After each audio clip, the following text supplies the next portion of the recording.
A reading from the book of the prophet Jonah, chapter 3, the conversion of Nineveh and God's pardon. The word of the Lord came to Jonah a second time, saying, Up, go to Nineveh, the great city, and proclaim to it the message I tell you. So Jonah set out and went to Nineveh according to the word of the Lord. Now Nineveh was a city great beyond compare. To cross it took 3 days. Jonah began by going a day's journey into the city and then proclaimed, Only 40 days more, and Nineveh will be overthrown.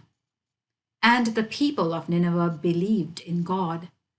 They proclaimed a fast and put on sackcloth from the greatest to the least. When the news reached the king of Nineveh, he rose from his throne, took off his robe, put on sackcloth, and sat down in ashes.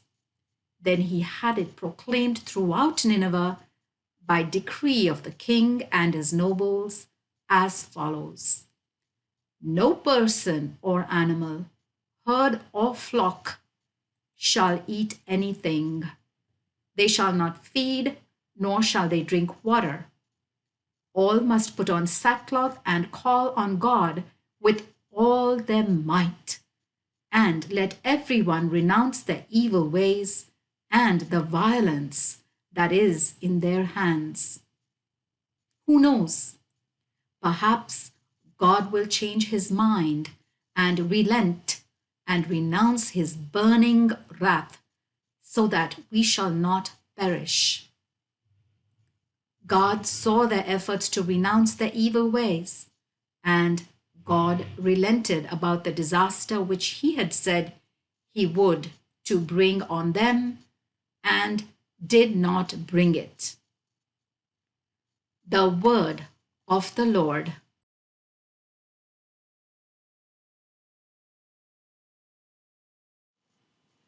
A reading from the book of the prophet Jonah, chapter 4, Jonah's grievance and God's answer. This was very displeasing to Jonah. He fell into a rage. He prayed to the Lord and said, Please, Lord, isn't this what I said would happen when I was still in my own land?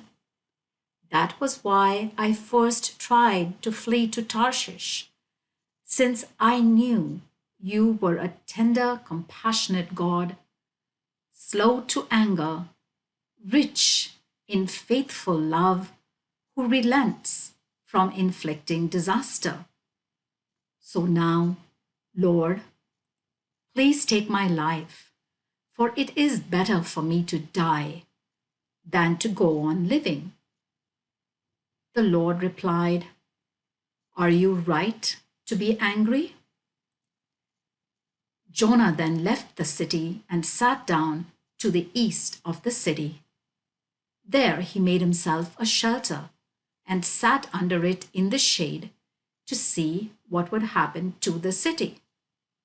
Then the Lord God ordained that a bush should grow up over Jonah to give shade for his head and to soothe his ill humor. Jonah was delighted with the bush. But at dawn the next day, God ordained that a worm should attack the bush, and it withered. Next, when the sun rose, God ordained that there should be a scorching east wind.